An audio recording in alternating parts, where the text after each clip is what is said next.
प्रिय संस्कृत मित्राणि नव संस्कृताय आर के एजुकेशन स्टडी में आप सभी मित्रों का हार्दिक स्वागत अभिनंदन करते हुए आज हम एमपी वर्ग 2 बीपीएससी 4.0 अर्थात सभी प्रतियोगी परीक्षाओं में उपयोगी प्रश्नों पे आज हम लोग चर्चा करेंगे। तो आइए देखते हैं महत्वपूर्ण प्रश्नों की श्रृंखला को। तो प्रश्न नंबर 1 कह रहा है कि पठ धातु का लिट लकार प्रथम पुरुष द्विवचन का रूप होगा। अब समय न लेते हुए जल्दी जल्दी से हम लोग हल करेंगे, चूँकि हमें प्रश्न ज़्यादा हल करना है और आप लोग तैयारी में रनिंग पॉइंट है, तो इसमें आप भी जल्दी जल्दी से टिक मारते चलिएगा।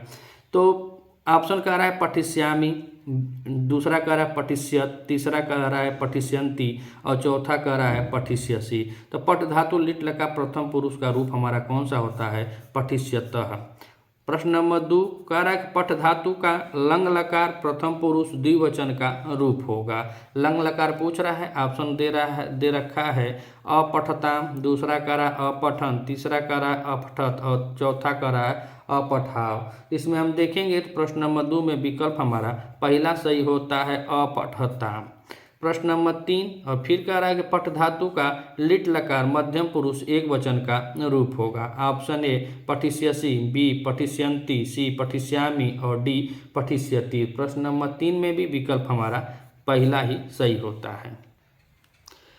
प्रश्न नंबर 5 में कह रहा है कि या शिखा दाम हित्वा, यहाँ दाम शब्द का अर्थ होता है माला होता है कि मूल्य होता है कि सर्प होता है कि वियोग होता है। तो यहाँ पे हम देखेंगे प्रश्न नंबर 4 में तो दाम का माला होता है, दाम का शब्दार्थ पूछा है तो दाम का अर्थ माला होता है। प्रश्न नंबर 4 का विकल्प ए सही है। अब हम बात करें प्रश्न नंबर 5, तो कह रहा है गत्वा सद्ध कलभत नुताम शीघ्र संपाह हेतु, यहाँ कलभ शब्द प्रयुक्त हुआ है सिंह के बच्चे के लिए कि गीदड़ के बच्चे के लिए कि हाथी के बच्चे के लिए कि कमल के बच्चे के लिए। तो हम लोग देखेंगे उत्तर रामचरितम में यह शब्द प्रयुक्त हुआ है। उत्तर रामचरितम महाकवि भवभूति की रचना है और कलभ शब्द जो प्रयोग हुआ हाथी के बच्चे के लिए हुआ। किसके लिए है? हाथी के बच्चे के लिए हुआ। प्रश्न नंबर 5 में विकल्प हमारा 3 सही होता है। प्रश्न नंबर 6 कह रहा है कि विगलित सूचा में विभक्ति एवं वचन है। तृतीया का एक वचन है, द्वितीया का एक वचन है, प्रथमा का एक वचन है कि प्रथमा का बहुवचन। तो विगलित सूचा में तृतीया का एक वचन है। प्रश्न नंबर 6 का विकल्प हमारा पहला सही होता है। अब दे रहा है प्रश्न नंबर 7, तो कह रहा है कि वाणी बाड़ो बभुव इति कथन अस्य कस्य अस्ति, मानो वाणी बाड़ो बभुव यह किसका कथन है? गोवर्धनाचार्य का है कि जयदेव का है कि राजशेखर का है कि चंद्रदेव का है? तो प्रश्न नंबर 7 में देखें वाणी बाड़ो बभुव यह कथन गोवर्धनाचार्य जी का होता है। प्रश्न नंबर 7 विकल्प ए सही है। ऑप्शन प्रश्न नंबर 8 कह रहा है कि बाणः कविनामिह चक्रवर्ती यह किसका कथन है? सोडल का है कि त्रिलोचन का है कि धर्मदास का है कि मखंग का है? तो प्रश्न नंबर 8 में हम देखेंगे कि इसमें कौन सा विकल्प हमारा सही होता है। तो यह सोडल का कथन होता है। किसका? सोडल का। प्रश्न नंबर 8 विकल्प हमारा पहला सही है। प्रश्न नंबर 9 में कह रहा है बाणस्तु पंचानन यह किसका कथन है? पहला मखंग का है कि चंद्रदेव का है कि गोवर्धनाचार्य का? तो अभी ऊपर मिल गया है राजशेखर का, तो चंद्रदेव का कथन होता है बाणस्तु पंचानन। प्रश्न नंबर 10 अनसुईया किसकी सखी है? उर्मिला लक्ष्मण की पत्नी का नाम है, सीता भगवान रामचंद्र जी की पत्नी का नाम है, शकुंतला दुष्यंत की पत्नी होती है और गौतमी जो होती है वह अभिज्ञान शाकुंतल में वृद्धा तापसी होती है या वरिष्ठ तापसी होती है। तो पूछा कि अनसुईया किसकी सखी है? शकुंतला की। प्रश्न नंबर 10 विकल्प हमारा 3। प्रश्न नंबर 11 अभिज्ञान शाकुंतल में सर्वाधिक छंद कौन सा प्रयुक्त हुआ है? आर्या छंद हुआ है कि वसंत तिलका हुआ है कि शार्दुल विगीतम हुआ है कि अनुष्टुप छंद प्रयुक्त हुआ है? तो प्रश्न नंबर 11 में अभिज्ञान शाकुंतल में सबसे ज्यादा आर्या छंद का प्रयुक्त किया गया है। प्रश्न नंबर 12 कह रहा है कौड़ो थे, कौड़ो कौन थे? तपस्वी थे कि भिक्षुक थे? ये सब लोग जानते होंगे आप, यह तपस्वी थी। प्रश्न नंबर 12 का विकल्प हमारा ए सही है। प्रश्न नंबर 13 गर्जंती केचित वृथा, यहाँ गर्जंती पद का कर्ता कौन है? सिंह है कि अम्भोदा है कि गजा है कि चातका है? तो गर्जंती पद में देखना है और गर्जंती पद का कर्ता पूछ रहा है कि इसमें कर्ता कौन है? तो इसमें कर्ता अम्भोद है। कौन है? अम्भोदा है। प्रश्न नंबर 13 विकल्प हमारा दूसरा सही होता है। प्रश्न नंबर 14 में कह रहा है माँ ब्रूहि दीनम वच, यहाँ ब्रूहि पद में धातु एवं लकार है। ऑप्शन ए ब्रिय धातु है लोट लकार मध्यम पुरुष एक वचन। दूसरा करा ब्रू धातु है लट लका मध्यम पुरुष एक वचन। तीसरा करा ब्रू धातु है लोट लका मध्यम पुरुष एक वचन। और चौथा करा है ब्रूह धातु है लोट लका मध्यम पुरुष एक वचन। तो माँ ब्रूहि दीनम वचः में अगर देखा जाए तो प्रश्न नंबर 14 में इसमें ब्रू धातु होती है और मध्यम पुरुष का एक वचन है। प्रश्न नंबर 14 विकल्प हमारा 3 सही होता है। बात करें 15 नंबर प्रश्न पर तो कह रहा है कि यद धात्रा निजभाल पट निखितम, यहाँ धात्रा पद में विभक्ति है। तो प्रथमा एक वचन, द्वितीया एक वचन, तृतीया एक वचन और षष्ठी एक वचन। यहाँ पे हम देखेंगे तो यह करा यद धात्रा जो भाग विधाता के द्वारा निजभाल पट लिखता हम पहले ही लिख दिया है। भर्तृहरि कहते हैं कि जितना धन दौलत पाना है भगवान इस ललटवा पर पहले ही लिख दिए हैं। तो प्रश्न नंबर 15 में विकल्प हमारा तृतीया का एक वचन होगा, धात्रा विधाता के द्वारा। तो प्रश्न नंबर 15 में विकल्प हमारा 3 सही है। प्रश्न नंबर 16 और 16 नंबर प्रश्न कर रहा है कार्यम व साधेयम देहम व पातेयम, यह सारगर्भित महती प्रतिज्ञा किस वीर की है? तो शिवाजी की होती है। शिवाजी, गौर सिंह, ब्रह्मचारी गुरु, औरंगजेब, सबका नहीं, यह शिवाजी की है। और बहुत महत्वपूर्ण और फेमस उक्ति है, यह बहुत बार पेपरों में पूछा गया है। शिवराज विजयम से यह पंक्ति उद्धृत है। शिवराज विजयम के लेखक हैं पंडित अंबिका दत्त व्यास जी और यह एक संस्कृत साहित्य का प्रथम उपन्यास है। इसके नायक महाराष्ट्र केसरी शिवाजी होते हैं। वही जब मुगलों से युद्ध होता है तो वही कहते हैं या तो मैं कार्य को सिद्ध करूंगा या तो अपने शरीर का त्याग करूंगा। तो सारगर्भित महती प्रतिज्ञा किस वीर की है? तो शिवाजी के। प्रश्न नंबर 16 विकल्प हमारा पहला सही है। प्रश्न नंबर 17 में देखें शाइस्ता खां को दक्षिण देश का शासक बनाकर किसने भेजा? अकबर कहाँ भेजेगा भैया? कुतुबुद्दीन ऐबक, औरंगजेब और महमूद गजनवी। तो शाइस्ता खान को कौन भेजा था दक्षिण देश का शासक बना करके? तो यहाँ पे औरंगजेब भेजा था। कौन भेजा था? औरंगजेब। यह भी शिवराज विजयम से ही है। प्रश्न नंबर 18 पूछ रहा है कि शहाबुद्दीन ने भारत का प्रथम सम्राट बनाया। शहाबुद्दीन ने भारत का प्रथम सम्राट बनाया किसको? कुतुबुद्दीन को, बाबर को? अर्थात शहाबुद्दीन ने भारत का प्रथम, औरंगजेब को कि महमूद गजनवी को? तो प्रश्न नंबर 18 में देखें तो शहाबुद्दीन जो होता है वही एवं बीजारोपण करता है और प्रथम सम्राट कुतुबुद्दीन ऐबक को बनाया था। गुलाम वंश का यह पहला शासक था कुतुबुद्दीन ऐबक। प्रश्न नंबर 19 कह रहा है कि आत्मनि अधि का समस्त पद होगा। आध्यात्मा होगा क्या? अध्यात्म होगा क्या? अध्यात्म होगा क्या? अध्यात्मनि होगा। तो प्रश्न नंबर 19 में देखें तो आत्मनि अधि का समस्त पद क्या होता है?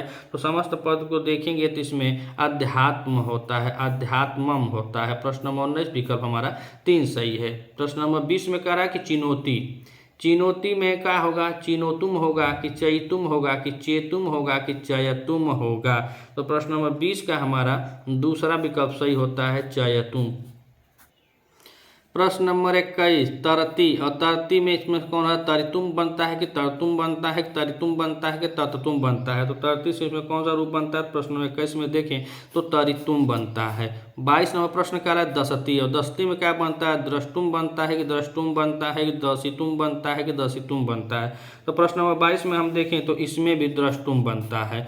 33 कह रहा है कि तत् धन टीका, तत् टीका यहाँ संधि है, स्तुत संधि है कि स्तुत संधि है कि जसत्व संधि है कि चत्व संधि है? तो तत् धन टीका तो बनता है क्या? तट टीका। और इसमें संधि पूछ रहा है तो इसमें स्तुत नहीं, इसमें स्तुत संधि है। कौन सी है? स्तुत संधि है। प्रश्न नंबर 23 विकल्प हमारा 2 सही है। प्रश्न नंबर 24 कह रहा है कि चक्रिन धन ढोकसे, चक्रिन ढोकसे, यहाँ ढोकसे पद का अर्थ है जाना, डांटना, डरना और छुपाना। 4 ऑप्शन दिया है, अगर आपको आता तो कमेंट करके तुरंत बताइए। चक्रिन ढोकसे, ढोकसे माने होता है जाना। प्रश्न नंबर 24 का विकल्प हमारा ये सही होता है। प्रश्न नंबर 25 षड नाम, इसका संधि युक्त पद है सट नाम, सोडाम, सड्डाम या खरनाम? तो इसमें देखेंगे प्रश्न नंबर 25 में इसमें तीसरा विकल्प सही होता है सड्डाम। प्रश्न नंबर 26 कह रहा है कि माँ कौलिना दस्सी तनयने मय विश्वासनीय भूवो, यहाँ कौलिनात पद का अर्थ है ऑप्शन ए अछड़ी से है, बी कुलीन वर्ग से है, सी लोकापवाद से है और डी कह रहा है कि कुल परंपरा से। प्रश्न नंबर 26 में बहुत महत्वपूर्ण प्रश्न है कि माँ कौलिनाद सित तनय मध्य विश्वासिनी भुव, और यहाँ पे कौलिनाद का मतलब पूछ रहा है। तो यहाँ पे यह पंक्ति जो है यह मेघदूत से है और मेघदूत में लोक अपवाद के कारण कहता है कि ऐसे तुम जाओगे मेरी पत्नी से कुछ बात करोगे तो लोग कुछ कह सकते हैं, लेकिन तुम अपनी पत्नी अर्थात विद्युत रूपी पत्नी के ही साथ जाओगे तो तुम लोक अपवाद से भी बचे रहोगे। प्रश्न नंबर 26 में विकल्प हमारा तीसरा सही होता है। प्रश्न नंबर 27 सट संतः और सट ते, यहाँ स्तुत्व का निषेध किस सूत्र से किया गया है? नेति से, निर्विशेष से, नस्तद्धिते से कि न पदांतो टोर नाम से। तो प्रश्न नंबर 27 में देखें तो प्रश्न नंबर 27 में यहाँ पे कह रहा है कि निषेध किया गया, तो निषेध होता है न पदांत टोर नाम। प्रश्न नंबर 27 विकल्प हमारा 4 सही है। अब प्रश्न नंबर 28 को देखें तो कह रहा है गुण संज्ञा विधायक सूत्र अदेंग गुण में यंग प्रत्याहार से किन दो वर्णों का बोध होता है? तो इसमें देखिए अब गुण संज्ञा विधायक सूत्र पूछ रहा है। अदेंग गुण यानी कि याद गुण, या कह रहा है अदेंग गुण। अदेंग गुण में जब हम देखेंगे तो पहले ये बताया जाता है प्रत्याहार बनाने में जो आता है वृद्धिरा रेच अदेंग गुण ऐसे होते हैं, तो उसी में पूछ रहा है कि अदेंग गुण में कौन किन दो वर्णों का बोध होता है? तो प्रश्न नंबर 28 में देखें तो इसमें ए और ओ का बोध होता है। प्रश्न नंबर 29 कह रहा है उपधन इच्छति उपार्थिति में विहित वृद्धि किस विधि का अपवाद है? गुण का है कि वृद्धि का है कि पौरूप का है कि पूर्व रूप का है? तो प्रश्न नंबर 29 में हम देखेंगे तो यह गुण संधि का अपवाद होता है। प्रश्न नंबर 30 कह रहा है वृद्धिरादेश में स्थित आत्त से दीर्घ आ का बोध किस सूत्र से होता है? अकसवर्ण से, तस्मादित्य उत्तरस्य से, तपरस्तस्कालस्य से, उरण पर से। तो प्रश्न नंबर 30 में हम देखेंगे तो यहाँ पे विकल्प हमारा तीसरा सही होता है कि तपरस तत्कालस से। प्रश्न नंबर 30 विकल्प हमारा 3 सही है। तो कह रहा है कि 31 नंबर प्रश्न में कि सह बधिर, तो बीच में डॉट डॉट दिया है, यही कॉलम में कौन सा यहाँ पे सही होगा? तो ऑप्शन ए कह रहा है कड़राय, बी कह रहा है कड़ेन और सी कह रहा है कड़ात और डी कह रहा है कड़स्य। तो हम लोगों ने एक सूत्र पढ़ा होगा एनांग विकार, और एनांग विकार सूत्र से यह पता चलता है कि जिस अंग से शरीर में विकार को प्रलक्षित करना हो उस अंग के वाचक पद के योग में तृतीया विभक्ति लगती है। तो यहाँ पे तृतीया कहाँ है? कड़ाय में है, चतुर्थी है, कड़ात पंचमी है, कड़त षष्ठी है और यह कड़ेन लिखा हुआ है, तो यही तृतीया विभक्ति है। तो प्रश्न नंबर 31 में विकल्प हमारा बी सही होता है। प्रश्न नंबर 32 को देखें तो प्रश्न नंबर 32 कह रहा है कि भाषस्य नाटकानि कति सन्ति संस्कृत साहित्य। तो संस्कृत साहित्य में भास जी के कितने नाटक हैं? तो वही पूछ रहा है। तो ऑप्शन दिया है कि पंचदश हैं, कि त्रयोदश हैं, कि पंच हैं, कि 9 हैं। कह रहा है कि 15 हैं, कि 13 हैं, कि 5 हैं, कि 9 हैं। तो हमने पढ़ा है कि भारतीय जो हमारी संस्कृति है, संस्कृत साहित्य जो है, इसमें भारत महाकवि भास के कुल 13 नाटक उपलब्ध होते हैं। एक प्रमाण है कि पंडित टी गणपत शास्त्री ने वर्ष 1909 में 13 नाटकों को प्राप्त किया और यह डॉक्टर ए.डी. प्रसालकर द्वारा इसका क्रम भी बतलाया गया है कि यह 13 नाटक क्रमवाइज हैं कैसे। तो पहला दूत वाक्य है, दूसरा कर्णभार है, तीसरा दूत घटोत्कच है, चौथा उर्भंग है और 5वां मध्यमा वियोग है। छठा नाटक पंचरात है, 7वां नाटक अभिषेक नाटक है, 8वां बालचरित है, 9वां नाटक अविरामक है और 10वां प्रतिमा है, 11वां प्रतिज्ञा है, 12वां नाटक स्वप्नवासोदत्तम है और 13वां नाटक चारुदत्त। और जो चारुदत्त नाटक होता है वही भास जी का अपूर्ण नाटक है और उसी नाटक को आधार मान के मृच्छकटकम की रचना महाकवि शुद्रक ने किया है। तो महाकवि भास जी के कुल 13 नाटक हमको प्राप्त होते हैं। प्रश्न नंबर 32 में विकल्प हमारा बी सही होगा। अब कह रहे हैं प्रश्न नंबर 33 है कि मंचस्य डाट डाट डाट वनराज सिंह स्थित। ऑप्शन ए का अध, बी इतस्तः, सी एव और डी कह रहा है कि ऊपरी। तो मंचस्य ऊपरी वनराज सिंह स्थिति, यही सही होगा। तो इसमें ऊपरी शब्द भरा जाएगा। कौन सा? ऊपरी। प्रश्न नंबर 33 में विकल्प हमारा डी सही होता है। अब हम देखें प्रश्न नंबर 34। तो प्रश्न नंबर 34 में पूछ रहा है कि धर्म एवं हतो हंति धर्मो रक्षति रक्षति इत्युक्ति वर्तते। यह उक्ति कहाँ वर्ती गई है? तो कह रहा है कि रामायण में है, कि महाभारत से है, कि भागवत पुराण से है, और डी कह रहा है कि स्कंद पुराण से है। तो यह पूरा श्लोक धर्म एवं हतो हंति धर्मो रक्षति रक्षत तस्मात् धर्मो न हंतव्यो मानो धर्मो हतो अवर्धात। अर्थात यह वाक्य महाभारत का है, और जो पुरुष धर्म का नाश करता है न, धर्म का जो नाश करता है उसका भी नाश धर्म कर देता है। जो धर्म की रक्षा करता है उसका धर्म भी रक्षा करता है। इसीलिए मारा हुआ धर्म कभी हमको न मार डाले, और भय से धर्म का हनन अर्थात त्याग कभी नहीं करना चाहिए। तो प्रश्न नंबर 34 में यह कह रहा है कि इत्युक्ति वर्तते, तो महाभारते, इसमें महाभारते। प्रश्न नंबर 34 का विकल्प हमारा बी सही होता है। प्रश्न नंबर 35। और प्रश्न नंबर 35 कह रहा है कि उपेंद्र इतस्य संधि विच्छेदो अस्ति। उपेंद्र का संधि विच्छेद होगा। ऑप्शन ए कह रहा है उपो इंद्र, बी कह रहा है उप इंद्र, सी कह रहा है उप इंद्र, और डी कह रहा है कि उपा इंद्र। तो यहाँ पे देखा जाए तो एक जगह थोड़ा सा प्रिंट में मिस्टेक हुआ है, एक जगह विसर्ग होना चाहिए। यहाँ जैसे विसर्ग हो गया तो यह विसर्ग होना चाहिए, एक जगह विसर्ग नहीं होगा इसमें है, तो यह भी गलत है। उपोह इंद्र यह गलत हो जाएगा, उपधन इंद्र यह भी गलत हो जाएगा, उपाधन इंद्र यह भी गलत हो जाएगा। जिसमें विसर्ग लगा रहेगा वही सही, विसर्ग हम लगा दिए तब यही सही होगा। तो उपधन इंद्र यही इसका संधि विच्छेद होता है। और उसके बाद इसमें कौन सी संधि होती है? तो गुण संधि होती है। काहे कि यहाँ अ के साथ उ होता है, अ और उ मिल करके ओ बन जाता है। तो उसी तरह यहाँ पे क्या हो गई है? गुण संधि हुई है। तो प्रश्न नंबर 35 में उपेंद्र में गुण संधि है, और यह संधि विच्छेद का होगा उपधन इंद्र। प्रश्न नंबर 35 विकल्प हमारा बी सही होता है। अब प्रश्न नंबर 36 कह रहा है कि सकलोह अपि इतस्य संधि विच्छेद करणीय। मन सकल अपि का संधि विच्छेद कौन सा होगा? तो इसको हम अगर यहीं तोड़ के बस पढ़ेंगे तो वैसे ही हम जान जाएंगे कि इसमें कौन सा होगा। देखिए ऑप्शन ए कह रहा है कि सकल अपि, बी कह रहा है कि सकलोपि, और सी कह रहा है सकधन लो अपि, और डी कह रहा है कि सकलो अपि। तो जहाँ अ होता है तो अ का अवग्रह किस संधि में होता है? तो हम लोग जानते हैं कि पूर्ण रूप से इसमें कौन सी संधि होती है? तो पूर्ण रूप संधि होती है। और जब पूर्ण रूप संधि होती है तो अ का यहाँ पे क्या होता है? अवग्रह लग जाता है। तो अवग्रह बस लग गया है, तो यहाँ पे कह रहा है कि सकलो अपि। तो यहाँ पे अ जो है या यहाँ पे जब पूर्व रूप है तो यही यहाँ पे अवग्रह है। अर्थात प्रश्न नंबर 36 का विकल्प हमारा डी सही हो जाएगा। सकलो प्लस अपि, और अ का यहाँ पे क्या होता है? अवग्रह का चिन्ह लग जाता है। पूर्व रूप संधि होती है और संधि विच्छेद होगा सकलो धन अपि। प्रश्न नंबर 36 में विकल्प हमारा डी सही होता है। अब हम बात करें प्रश्न नंबर 37 का। तो प्रश्न नंबर 37 में कह रहे हैं कि गो समीपम इतस्य समासः स्यात्। गो समीपम में कौन सा समास है? तो समास इतस्य समासः स्यात्, इसमें समास पूछ रहा है कि मनु इसमें कौन सा समास होगा?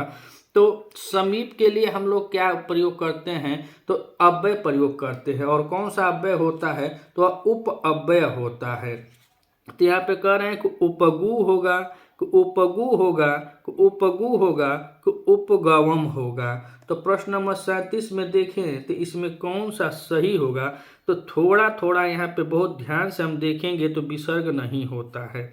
उसके बाद बड़ा उ भी नहीं होता है, उपगम होता ही नहीं है। इसका शुद्ध जो होगा यह उपगु होगा, अर्थात उप के साथ ग में छोटा उ लगा रहता है। तो इसीलिए यहाँ पे विकल्प हमारा सी सही होगा। बहुत ध्यान देने वाला यह प्रश्न है कि गो समीपम इतस्य समासः स्यात्। देखिए यहाँ पे विसर्ग दिया है, छोटा उ है लेकिन विसर्ग कट जाएगा। यहाँ बड़ा उ दे दिया है और यहाँ पे छोटा उ दिया, तो जो छोटा उ है वही सही होता है। प्रश्न नंबर 37 में विकल्प हमारा सी सही होता है। अब हम प्रश्न नंबर 38 को देखें। तो प्रश्न नंबर 38 कह रहा है कि निर्मितवान इतृत्य क प्रत्यय। निर्मितवान में कौन सा प्रत्यय है? तो कत्वतु प्रत्यय है कि शर्त प्रत्यय है कि सानस प्रत्यय है कि उड़ूल प्रत्यय है। तो शर्त सानस प्रत्यय जो लगता है वर्तमान का बोधक होता है, और यहाँ पे कत्वतु जो प्रत्यय लगा हुआ है भूतकाल में दर्शाया जाता है। और कत्वतु प्रत्यय का संज्ञा तो निष्ठा संज्ञा होती है। कत्वतु प्रत्यय में जैसे तनाव, तवती, तवतः शेष रहता है, और यह निष्ठा संज्ञक होता है और यह भूतकाल का घोतक होता है। तो प्रश्न नंबर 38 में विकल्प हम देखेंगे तो निमित्तवान में कत्वतु प्रत्यय का प्रयोग किया गया है। अब हम प्रश्न नंबर 39 को देखें तो प्रश्न नंबर 39 कह रहा है कि प्रच के साथ तव्यत इत्यर्थ प्रयुक्तम पदम भवति। प्रच में तव्यत प्रत्यय में प्रयुक्त पदम भवत कौन सा पद होगा? तो कह रहे हैं प्रष्टव्य होगा कि पृष्ठव्य होगा कि प्रष्टव्य होगा कि पृच्छव्य होगा। तो प्रश्न नंबर 39 में देखें तो यहाँ पे पृच्छ धातु में जब तव्यत प्रत्यय का प्रयोग लगाते हैं तो बनता है प्रष्टव्य, प्रष्टव्या, प्रष्टव्य रूप यहाँ पे बनता है। तो यहाँ पे पूछ रहा है कि प्रयुक्तम पदम भवति कौन सा पद होता है? प्रश्न नंबर 39 में यह हमारा विकल्प कौन सा सही होगा? ए सही हो जाएगा, प्रष्टव्य बनता है। प्रश्न 39 में विकल्प हमारा ए सही है। अब हम प्रश्न नंबर 40 को देखें तो कह रहा है कि पादेन खंजह में तृतीया विभक्ति है। तो यहाँ पे पादेन खंजह में तृतीय विभक्ति कैसे लगती है यही पूछ रहा है। तो ऑप्शन ए कह रहा है कि एनांग विकार सूत्र से, बी कह रहा है कि संयुक्ते अप्रधाने सूत्र से, सी कह रहा है कि साधकतम कर्णम सूत्र से, और डी कह रहा है कर्तिकरणों तृतीया सूत्र से। तो चारों में तृतीया लगती है, तृतीय विभक्ति का प्रयोग होता है। लेकिन पादेन खंजह जब अंग से विकार को परिलक्षित किया जाता है तो वहाँ पे सूत्र कौन सा काम करता है? तो एनांग विकारा करता है। पैर से लंगड़ा है तो यहाँ पे एनांग विकार सूत्र से तृतीया हुई है। प्रश्न नंबर 40 में विकल्प हमारा ए सही होता है। प्रश्न नंबर 41 को देखें तो प्रश्न नंबर 41 कह रहा है कि अशुद्धम वाक्यम वर्तते। अशुद्ध वाक्य कौन सा है? तो ऑप्शन ए कह रहा है कि रामः लड्डुकाम निकषः आगच्छत्, बी कह रहा है कि रामः चित्रकूटम उपवसति, सी कह रहा है कि रामः विश्वामित्रम नमस्करोति, और डी कह रहा है कि रामः रावणेन अलम वर्तते। तो प्रश्न नंबर 41 में हमें क्या चुनना है? अशुद्ध वाक्य।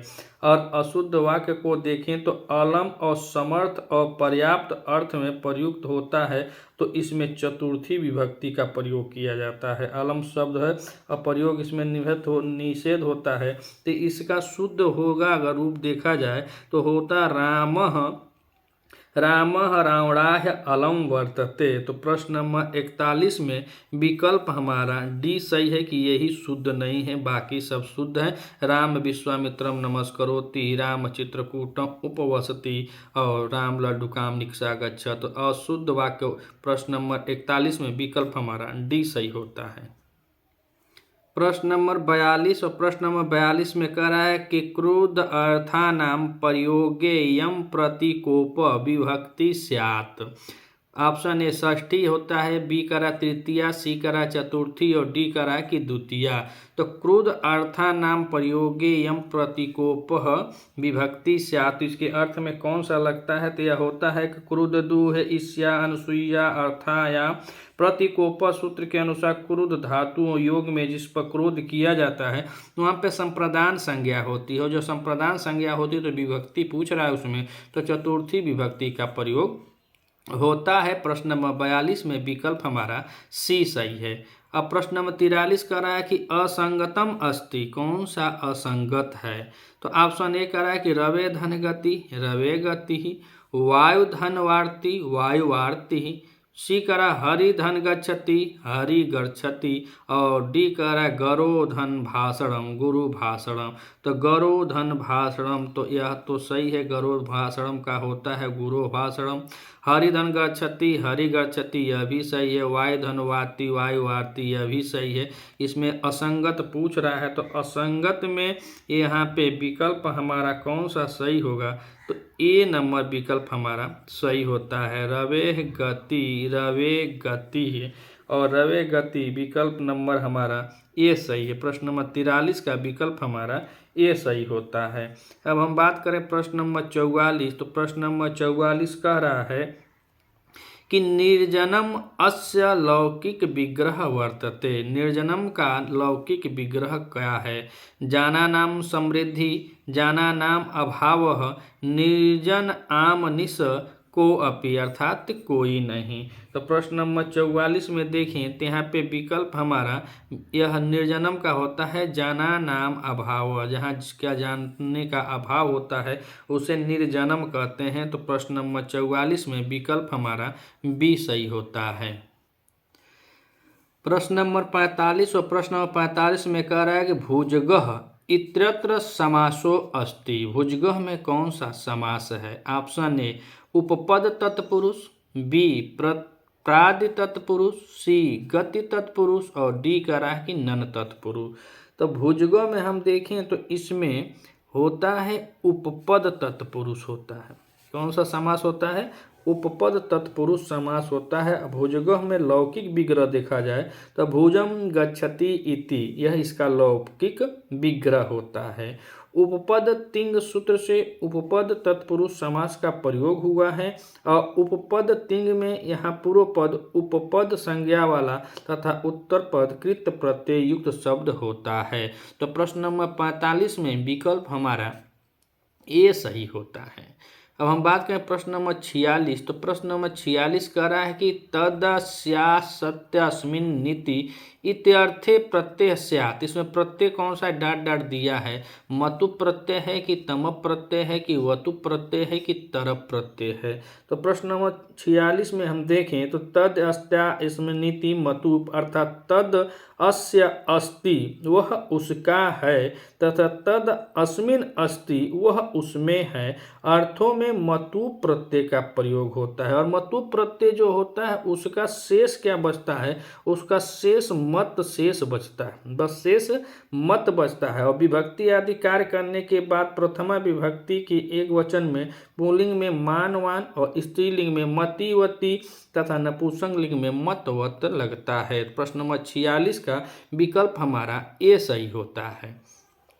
प्रश्न नंबर 47 को देखें तो कह रहा है कि राष्ट्रपति है डाट डाट डा अत्र गंता अत्र रिक्त स्थाने प्रयुक्त पदम अस्ति। अत्र जो है यहाँ पर रिक्त स्थान में कौन सा और सब प्रयुक्त कर सकते हैं? तो ऑप्शन ए कह रहा है कि स्वः, बी हयः, सी बिना और डी प्रति।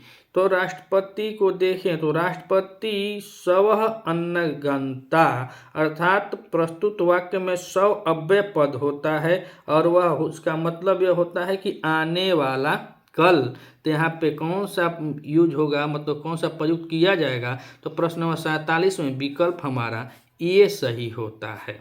अब हम प्रश्न नंबर 48 को देखें तो कह रहा है कि देवेश माता के लिए अच्छा है। देवेश माता के लिए अच्छा है। अस्य वाक्यस्य शुद्ध अनुवादः स्यात्। इसमें शुद्ध अनुवाद करना है, इसमें कौन सा शुद्ध अनुवाद है? तो ऑप्शन ए कह रहा है कि देवेशः मात्रे साधु, बी कह रहा है कि देवेशः मातु साधु, सी कह रहा है कि देवेश मातरि साधु और डी कह रहा है कि देवेश मातरम साधु। तो प्रश्न नंबर 48 में विकल्प देखा जाए कि देवेश माता के लिए अच्छा है। तो जो माता के लिए अच्छा है तो कौन सा विकल्प सही होगा? तो इसमें देवेश मातरि साधु, देवेश मातु साधु, देवेश मातरम, माने देवेश अपनी माता के लिए साधु माने अच्छा होना होता है। देवेश अपनी माता के लिए साधु है तो यहाँ पे कौन सा विकल्प सही है? तो देवेश मात्रे साधु और देवेश मात्रे साधु यह वाला सही होगा, देवेश मात्रे साधु। प्रश्न नंबर 48 में विकल्प हमारा ये सही होता है। यहाँ मात्र पद के कारण चतुर्थी विभक्ति का प्रयोग किया गया है और इसका परसर्ग के लिए है। प्रश्न नंबर 48 में विकल्प हमारा ये सही है। प्रश्न नंबर 49 और प्रश्न नंबर 49 कह रहा है कि जगतः कर्ता इत्यत्र जगतः पदे सूत्र निर्देश करणीय। ऑप्शन ए भुवः प्रभवश्च, बी कृत्यानां कर्तरि वा, सी षष्ठी और डी कर रहे हैं कर्त कर्मणो कृति। तो जगत कर्ता इत्युत जगत पद में कौन सा सूत्र निर्देशित होता है, तो इसमें हम देखेंगे तो इसमें कर्त कर्मणो कृति से ये होता है, नहीं कि यहाँ पे ऑप्शन हमारा कौन सा सही हो जाएगा कि चौथा हो जाएगा। प्रश्न नंबर 49 में विकल्प हमारा डी सही होता है। अब हम कहें प्रश्न नंबर 50 पे, तो प्रश्न नंबर 50 कह रहा है कि संस्कृते कारकाणी कति विधानी, संस्कृत में कितने कारक होते हैं, कारक विधि कितने होते हैं। तो ऑप्शन ए कह रहा है कि षड्विधम, बी कह रहा है सप्तविधम, सी कह रहा है कि अष्टविधम और डी कह रहा है कि नौविधम। तो संस्कृत में कारकों की संख्या 6 है और संस्कृत में संबंध एवं संबंध को, जो संबंध होता है और जो संबोधन होता है उसको कारक में ग्रहण नहीं किया गया है ना, तो कारक उसको नहीं माना जाता है।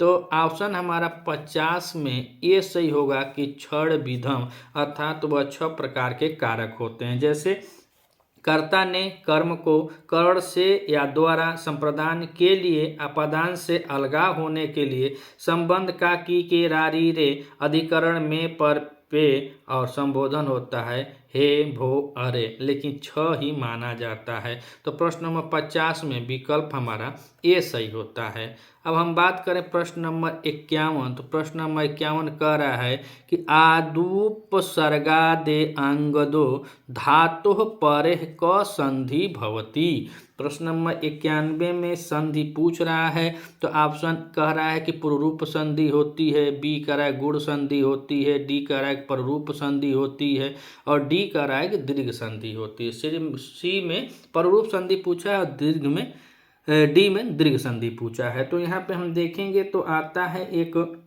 एंगी पररूपम सूत्र है। तो एंगी पररूपम सूत्र के अनुसार अगर देखें तो पररूप एक आदेश हो जाता है। इसमें जो आदु प्रसागम होता है इसमें पररूप एक आदेश होने के अनुसार वाणांत उपसर्ग के पश्चात एकार आदि या ओकार आदि धातु का आगम होता है, तब दोनों के स्थान पर ए या ओ हो जाता है। तो प्रश्न नंबर 51 में एंगी पररूपम किसका होता है, पररूप संधि का सूत्र है। प्रश्न नंबर 51 में विकल्प हमारा सी सही होता है। प्रश्न नंबर 52 और प्रश्न नंबर 52 में देखा जाए तो पूछ रहा है कि गुड़ा केशः इति पदस्य संधि विच्छेद कुरुत। गुड़ा केश का संधि विच्छेद करना है, कौन सा संधि विच्छेद सही होगा। तो ऑप्शन ए करे गुड़ा धन केश, बी करे गुड़ाक धन ईश, सी करे गुड़ाका धन ईश और डी करे गुड़ाका धन ईश। तो प्रश्न नंबर 52 में देखा जाए तो यहाँ पे आद गुण यानी वृत्ति इसका होता है अवाड़ादि च परे पूर्व प्रयोगे है कि गुण आदेश स्यात् संहितायाम अर्थाः अ या ई उ या बड़ा उ री तथा ली आए तो दोनों के क्रमशः ए ओ और अल आदेश होता है, यानी कि गुण स्वर कहलाता है। तो यहाँ पे गुण संधि हुई है और गुण संधि कैसे हुई है, तो इसमें से गुणाका धन ईश। प्रश्न नंबर 50 में विकल्प हमारा सी सही होता है कि यहाँ पे संधि विच्छेद जो है यह हो जाएगा गुणाका धन ईश और गुणाका धन ईश में आगे आ है उसके बाद ई है, तो ए होने पर गुण संधि होती है। प्रश्न नंबर 52 में विकल्प हमारा सी सही होता है। अब हम बात करें प्रश्न नंबर 53। प्रश्न नंबर 53 में कह रहा है कि अकः सवर्णे अपि परे पूर्व परयोः क संधि भवति। यड़ संधि, गुण संधि, दीर्घ संधि की वृद्ध संधि। तो प्रश्न नंबर 53 में कह रहा है कि अकः सवर्णे अपि परे पूर्व परयोः क संधि भवति। तो जब लघु या दीर्घ अ ई उ री ली के बाद क्रमशः अ ई उ री ली आए तो दोनों के स्थान पर दीर्घ आदेश हो जाता है, जैसे आ ई उ री आदेश हो जाता है। तो प्रश्न नंबर 53 में विकल्प हमारा सी सही होता है दीर्घ संधि। प्रश्न नंबर 54 को देखें तो प्रश्न नंबर 54 कह रहा है उद्धनहारः अस्य संधि युक्त पदम अस्ति। उद्धार, उद्धार, उत्तहार की उधार।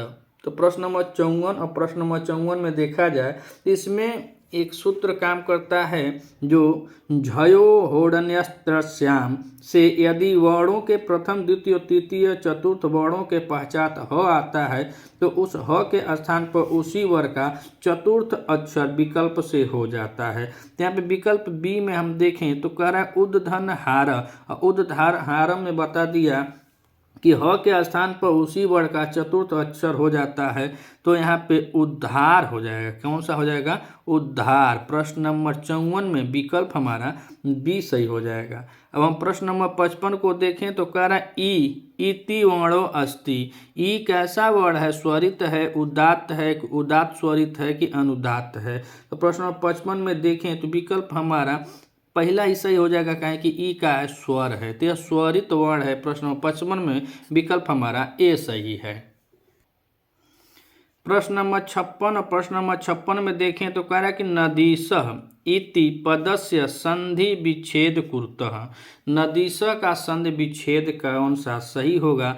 तो ऑप्शन ए कह रहा है नदी धन ईस, बी नदी धन ईस, सी नदी धन ईस और डी नदी धन ईस। इसमें कौन सा सही होगा? तो यहाँ पे देखें तो प्रश्न नंबर 56 में नदीसह का विकल्प हमारा ए सही होगा, नदी अधन ईसह। बहुत कायदे से लिखा, या तो छोटकी दे दिया है, यहाँ भी छोटी दिया है, ईसा भी सही गई नहीं, यहाँ भी सही नहीं दिया है। तो यहाँ पे शुद्ध देखें तो इसका यही होता है नदी धन ईसा। और नदी धन ईसा यहाँ पे बड़ी और बड़ी दोनों आमने सामने हो तो दोनों का हो जाती है दीर्घ हो जाती है। यहाँ पे दीर्घ संधि का सूत्र लग जाएगा, आकाश अवर्ण दीर्घ हो जाता है, दोनों ई है तो यहाँ पे दीर्घ संधि होगी। प्रश्न नंबर 56 में विकल्प हमारा ए सही होता है। अब हम बात करें प्रश्न नंबर 57, तो 57 नंबर प्रश्न में कह रहा है कि नायक इतस्य संधि विच्छेद करणीय नाय धन अकह, नाय धन क, नय धन अकह कि ने धन अकह।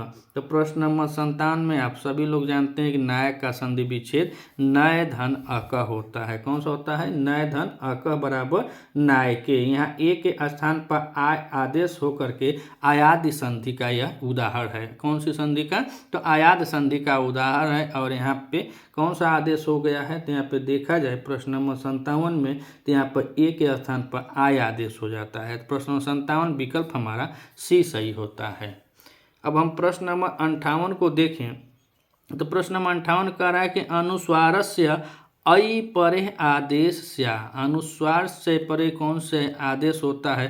तो अनुस्वार आदेश होता है कि च्युत आदेश होता है कि परसवर्ण आदेश होता है कि जसत्व आदेश होता है। तो यहाँ पे ऐ वर्ण परे होने पर अनुस्वार के स्थान पर सवर्ण आदेश हो जाता है। और यहाँ पे देखिए अनुस्वारस्य ऐ पर सवर्ण सूत्र के अनुसार यह के परे रहने पर अनुस्वार के स्थान पर सवर्ण आदेश होता है। पर सवर्ण जब आदेश होता है तो प्रश्न नंबर 58 में विकल्प हमारा सी सही होता है। प्रश्न नंबर 59, प्रश्न नंबर 59 में पूछ रहा है कि वागार्था वितस्य विग्रह अस्ति। वागार्था व्यू का विग्रह है, सर्वे है कि वाग अर्था आव इवेती है कि वाग अर्था विवस्यस्य स है कि वाग अर्थो इवेती है। तो प्रश्न नंबर 59 में देखा जाए तो वाग अर्थो का क्या है? वाग अर्था व्यू का विग्रह जब किया जाता है तो यहाँ पे विकल्प हमारा डी सही होगा, वागार्था इवेति। प्रश्न नंबर 59 में समासिक विग्रह इसका होता है वागार्था इवेति और इसमें समास जो बनता है तो वह केवल समास बनता है। प्रश्न नंबर 59 में विकल्प हमारा डी सही होता है। अब हम बात करें प्रश्न नंबर 60, तो प्रश्न नंबर 60 में कह रहा है स्नानम इत्रत्य क प्रत्यय। स्नानम में कौन सा प्रत्यय लगा हुआ है? तो स्नानम में प्रत्यय पूछ रहा है तो ऑप्शन दिया कि सानस प्रत्यय लगा हुआ है कि कत प्रत्यय लगा हुआ है कि सत्र प्रत्यय लगा हुआ है कि ल्यूट प्रत्यय लगा हुआ है। यहाँ पे देखें तो यहाँ पे ल्यूट प्रत्यय में अनम शेष रहता है और ल्यूट प्रत्यांत पद नपुंसक लिंग में प्रयुक्त होने। तो स्नानम क्या है? नपुंसक लिंग में, तो इसमें ल्यूट प्रत्यय प्रयोग किया जाता है। प्रश्न नंबर 60 में विकल्प हमारा डी सही होता है। 61 में पूछ रहा है कि हरि भजती में हरि क्या है? कर्ता है कि करण है कि कर्म है कि अधिकरण है? तो प्रश्न नंबर 61 में देखेंगे तो हरि को भजता है तो यह कर्म है। प्रश्न नंबर 61 विकल्प तीसरा सही है। प्रश्न नंबर 62 कह रहा है मास एसु अश्वम बधनाति। यहाँ मास कर्म नहीं है क्योंकि यह कर्म को इष्ट नहीं है। दूसरा यह निर्जीव है। तीसरा कह रहा है सप्तमी बहुवचन में है। और चौथा कह रहा है यहाँ कर्ता का इष्टतम कारक नहीं है। मास एसु अश्वम बंधनाति में मास कर्म नहीं है, काहे नहीं, तो वही ऑप्शन पूछ रहा है। तो प्रश्न नंबर 62 हम देखेंगे तो इसमें चौथा सही होगा है कि यह कर्ता का इष्टतम कारक नहीं है। प्रश्न नंबर 62 विकल्प हमारा 4 सही होता है। प्रश्न नंबर 63 देखें तो कह रहा है कि अनुक्त कर्म में विभक्ति होती है, प्रथमा, द्वितीया, षष्ठी और तृतीया। तो अनुक्त कर्म में कौन सी विभक्ति होती है? तो अनुक्त कर्म में हमें पूछ रहा है, तो अनुक्त कर्म में हमें बताना है कि कौन सी विभक्ति होती है। तो इसमें द्वितीया विभक्ति होती है। कौन सी होती है? द्वितीया। प्रश्न नंबर 63 और 63 का हमें विकल्प 2 नंबर सही होता है। प्रश्न नंबर 64 इत्याहुकार कार्य षष्ठ के अंतर्गत परिणत नहीं है, संबोधन, संबंध, दोनों या इनमें से कोई नहीं। तो इत्याहुकार कार्य षष्ठम दोनों, संबोधन और संबंध दोनों नहीं होता है। प्रश्न नंबर 64 का तीसरा सही है। प्रश्न नंबर 65 शुद्ध वाक्यम का चयन करें। ब्राह्मण प्रजा प्रजायते, ब्राह्मणा प्रजा प्रजायन्ते। ब्राह्मण ये सही होगा। 65 का 3 सही होगा। ब्राह्मण प्रजा प्रजायन्ते। प्रश्न नंबर 65 विकल्प हमारा 3 सही होता है। अब हम बात करें प्रश्न नंबर 66 की। तो प्रश्न नंबर 66 में कह रहा है श्री सुखदेव बोले, इसका सही वाक्य होगा श्री सुकुचावे सही है। पहला ही ऑप्शन सही है। प्रश्न नंबर 66 विकल्प ए सही है। प्रश्न नंबर 67 देखें, इसमें कह रहा है कि ये घोड़े दौड़ते हैं, जरा आप भी अपना दिमागी घोड़े दौड़ाएं और सही वाक्य ढूंढें। और ऑप्शन कह रहा है कि अम्यस्वाहा धावंती, अम्य अश्वा धावंती। और तीसरा नंबर कह रहा है अमी अश्वा धावंती। और चौथा कह रहा है अम अश्वा धावंती। तो प्रश्न नंबर 67, प्रश्न नंबर 67 में देखें तो विकल्प हमारा तीसरा सही होगा, अमी अश्वा धावंती। प्रश्न नंबर 68 इस पुस्तक को पढ़ो लेकिन सही वाक्य तो बोलो। इस पुस्तक को पढ़ो लेकिन सही वाक्य तो बोलो। तो यह पुस्तक को पढ़ो यही बतना है। तो इयम पुस्तकम पठतु, इदम पुस्तकम पठतु, इयम और अयम पुस्तकम पठतु और इयम पुस्तकम पठतु। तो प्रश्न नंबर 68 में देखें कौन सा विकल्प सत्य, इयम अयम नहीं होता है, यहाँ पे ईदम हो जाए। नपुंसक लिंग में कहा जाएगा ईदम पुस्तकम पठतु। प्रश्न नंबर 68 विकल्प 2 सही है। प्रश्न नंबर 69 कह रहा है कि तुम्हारे द्वारा लिखा जाता है परंतु सही नहीं जाए। तो कह रहे हैं कि तुम्हारे द्वारा लिखा जाता है, क्या लिखा जाए? तो त्वया लिख्यसे, त्वया लिख्यते, त्वाम लिख्यते या त्वाम लिख्यते। प्रश्न नंबर 69 का इसमें विकल्प हमारा दूसरा सही होता है। प्रश्न नंबर 70 देखें तो कह रहा है कि व्याधिकरण तत्पुरुष समास में कितने भेद होते हैं? तो व्याधिकरण तत्पुरुष समास के भेद को पूछ रहा है। तो व्याधिकरण तत्पुरुष समास में कितने भेद होते हैं? तो ऑप्शन दिया है कि 4 होते हैं, 5 होते हैं, 6 होते हैं कि 7 होते हैं। तो प्रश्न नंबर 70 में विकल्प हमारा 3 सही होता है कि 6 भेद होते हैं। प्रश्न नंबर 71 और 71 में कह रहा है कि कृताधिपत्याम में समास है, अव्ययी भाव समास है, बहुब्रीहि समास है, समानाधिकरण तत्पुरुष समास है कि व्याधिकरण तत्पुरुष समास है। तो प्रश्न नंबर 71 और 71 में देखेंगे तो विकल्प हमारा दूसरा सही होता है, बहुब्रीहि। कृताधिपत्याम में समास हमारा बहुब्रीहि होता है। प्रश्न नंबर 72 चंद्रशेखर में कौन सा समास है?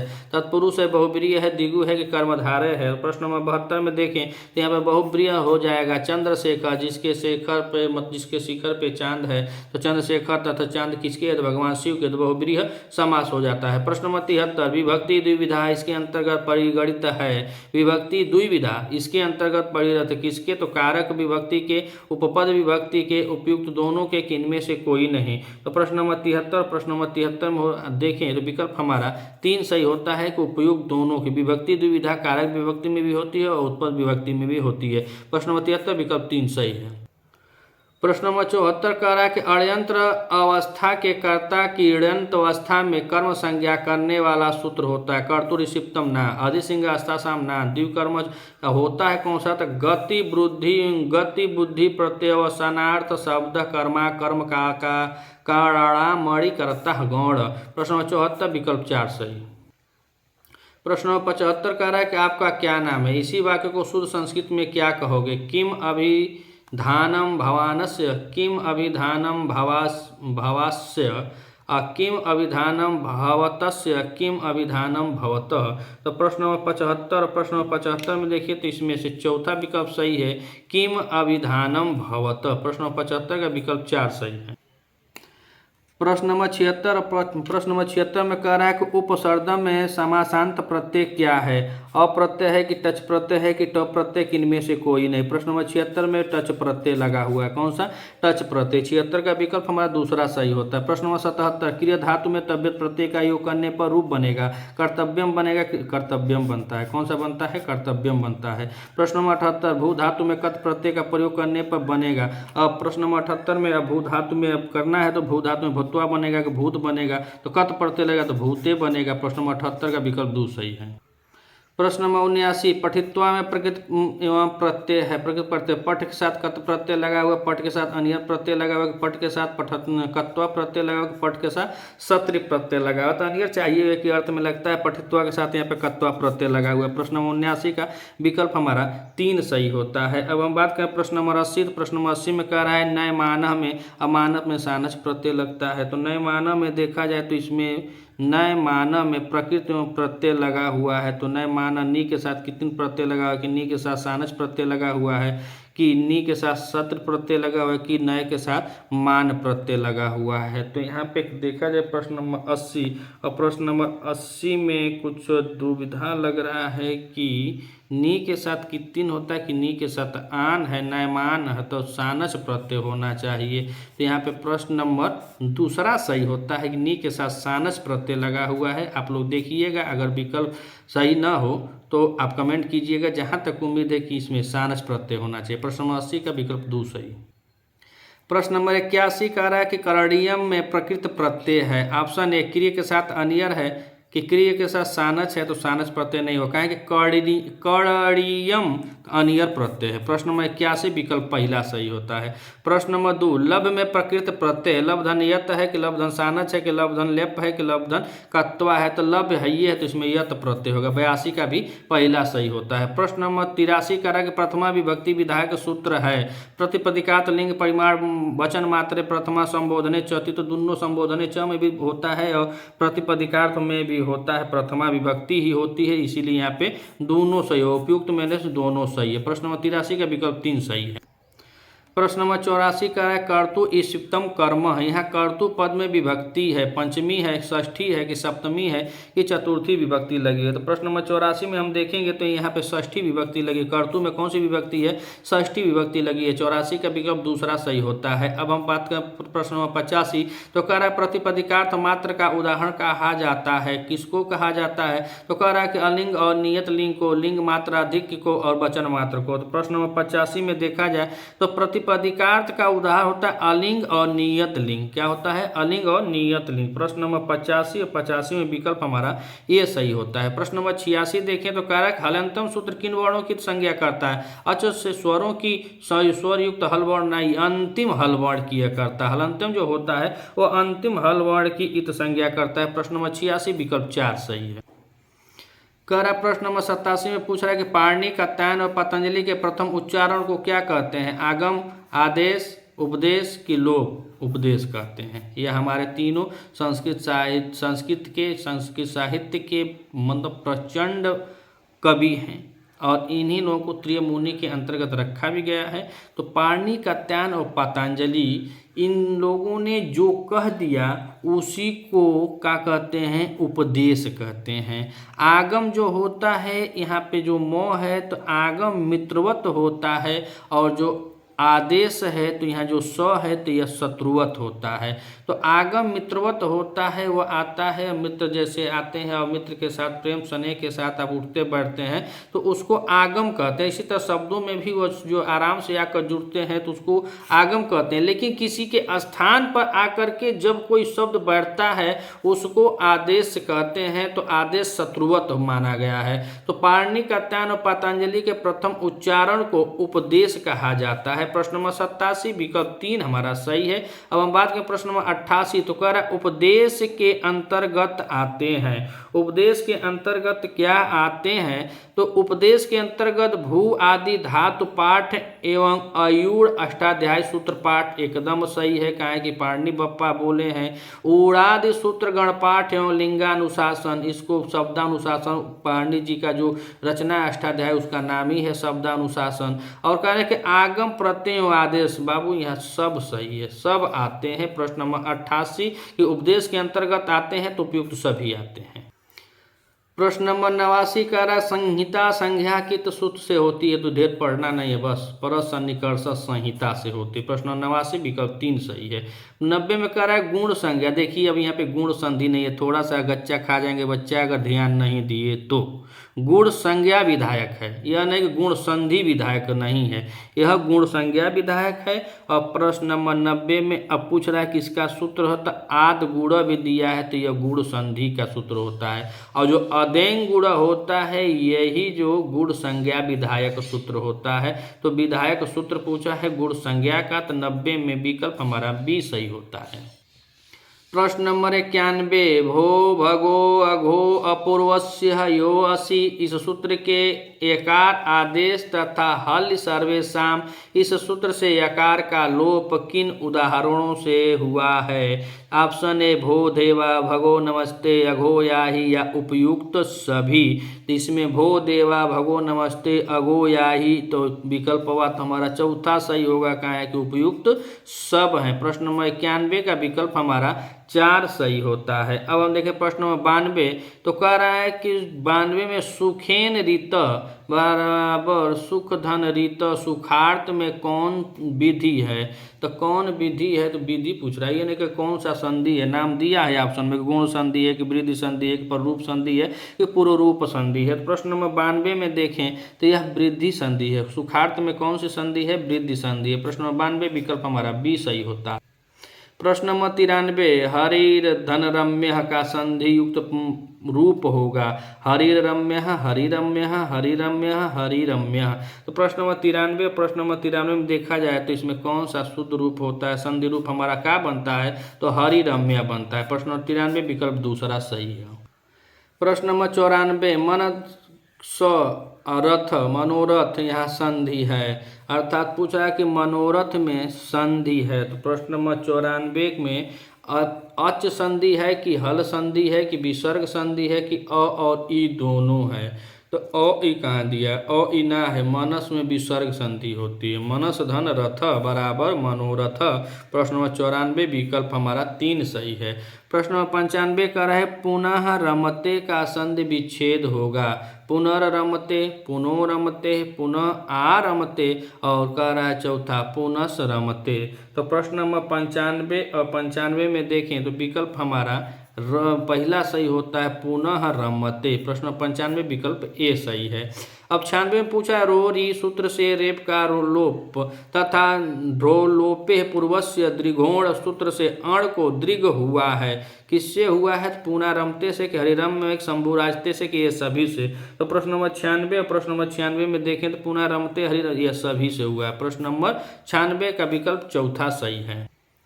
प्रश्न नंबर 97, कार्याणी कार्याणेव यहाँ किस सूत्र से यण संधि हुई है? इको गुण वृद्धि से, इगण संप्रसारण से कि इको अड़च से, इको सवर्ण साकल्य से। तो यहाँ पे देखिए प्रश्न नंबर 97 और प्रश्न नंबर 97 में सूत्र पूछ रहा है कि इसमें किससे हुई है? तो कार्याणी प्लस ए, तो यदि इको एड़च सूत्र हो गया ना, इको एड़च सूत्र से एड़ संधि हुई। प्रश्न नंबर 97 विकल्प 3 सही है।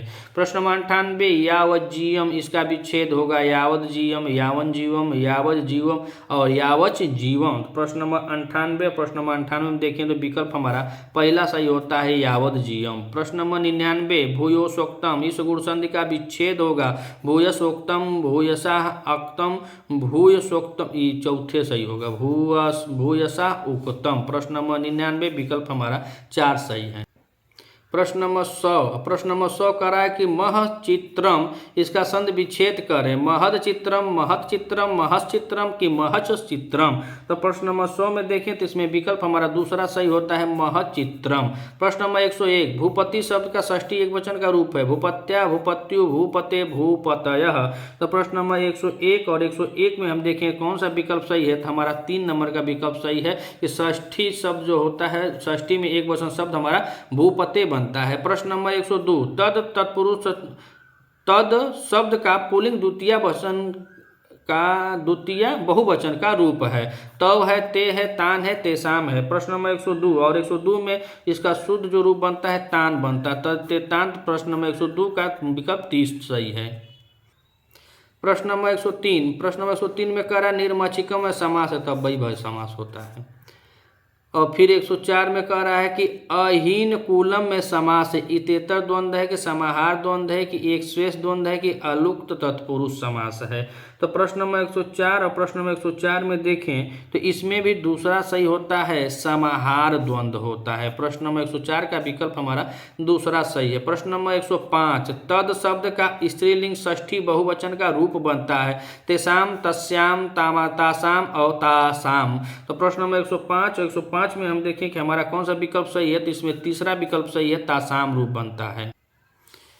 प्रश्न नंबर 106 नदी शब्द का द्वितीय बहुवचन का रूप होता है नदी, नद्दह, नदीन, नदीभित। प्रश्न नंबर 106 में हम देखें तो इसमें पहला ही रूप सही हो जाता है कि नदी होता है, द्वितीय का बहुवचन में नदी रूप बनता है। प्रश्न नंबर 106 विकल्प पहला सही है। प्रश्न नंबर 7 स्त्री प्रमाण में समास है। प्रश्न नंबर 107 में स्त्री प्रमाण में समास पूछ रहा है, तो अव्ययी भाव समास है कि द्विगु समास है कि द्वंद्व समास है कि बहुब्रीहि। यहाँ पे बहुब्रीहि समास है, स्त्री प्रमाण में बहुब्रीहि समास होता है। प्रश्न नंबर 107 में विकल्प हमारा 4 सही है। प्रश्न नंबर 108 नख भिन्न का लौकिक विग्रह, तो नख भिन्न का लौकिक विग्रह पूछ रहा है, तो नख भिन्न होगा कि नखे भिन्न होगा, नखे भिन्न हो कि नखात भिन्न होगा। तो प्रश्न नंबर 108 और प्रश्न नंबर 8 में हम देखें तो इसका होता है लौकिक विग्रह नखे भिन्न।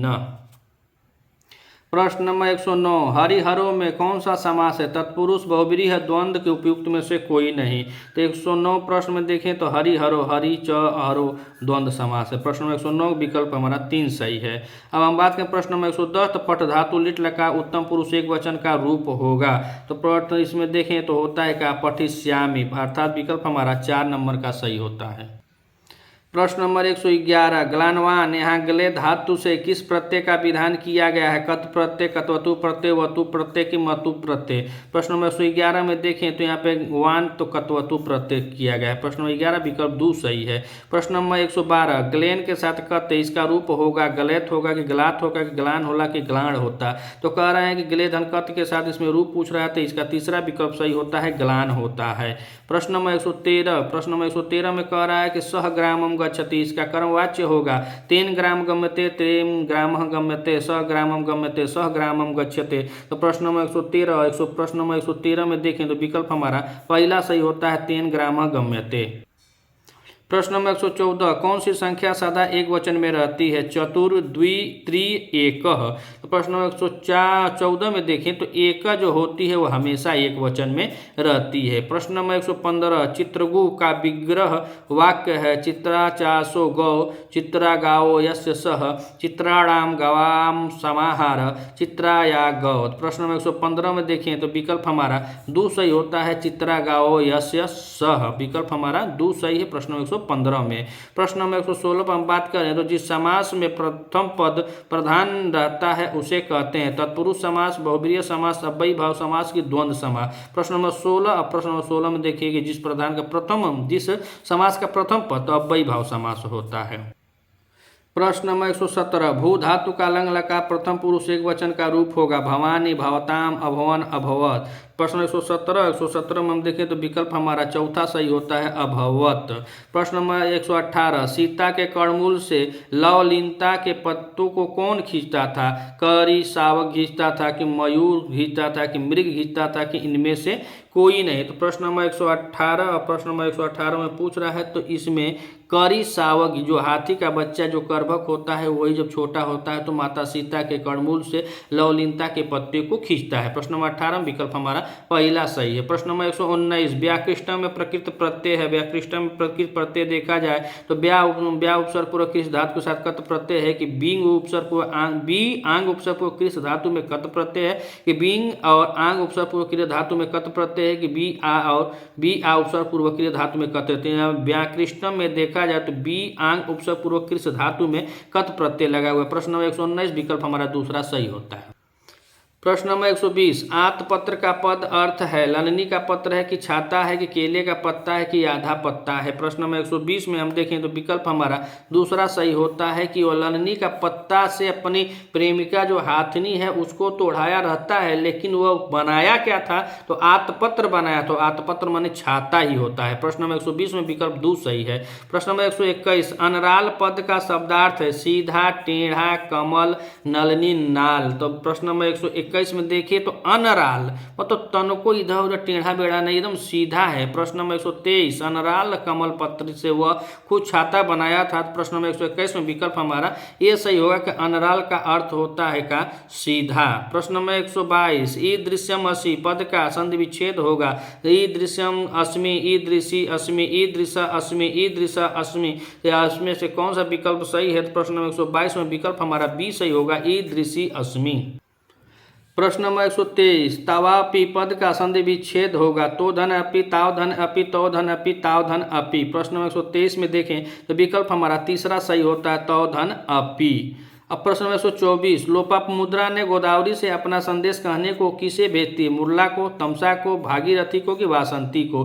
तो लोपामुद्रा ने गोदावरी से अपना संदेश कहने के लिए किसे भेजती है? उत्तर रामचरितम महाकवि भभूति की रचना है, 7 अंकों का यह नाटक है और इसके नायक भगवान मर्यादा पुरुषोत्तम श्री रामचंद्र जी हैं। तो उसी में लोपामुद्रा गोदावरी का आता है वर्णन। तो इस 124 में हम देखें कि वह किसे भेजती है तो मुरला को भेजती है। किसे भेजती है? मुरला को। प्रश्न नंबर 124 विकल्प हमारा पहला सही है। प्रश्न नंबर 125, इस श्रृंखला का अंतिम प्रश्न, दुष्यंत की विशेष रुचि रही धूत में, मृग्या में, मदिरापान में, गजारोहण में। अब इसमें धूत यह सब गलत है, उसका मृग्या में रुचि थी और मृग को ही शिकार करते करते यह कौड़ आश्रम के तहत पहुँचते हैं। वहीं पर बैखानस राजा से कहता है कि भो राजन इसको मत मारो, मन हिरण का हंत मत करो, मारो मत, क्योंकि यह आश्रम के मृग हैं। तो यहाँ पे विशेष रुचि पूछ रहा था, दुष्यंत की विशेष रुचि मृग में थी। मित्रों अगर आप इस चैनल पे नए हैं तो चैनल को सब्सक्राइब कीजिएगा, अगर अच्छा लगे तो अपने मित्रों तक शेयर कीजिएगा। मिलते हैं अगले वीडियो में, तब तक के लिए नमः संस्कृता।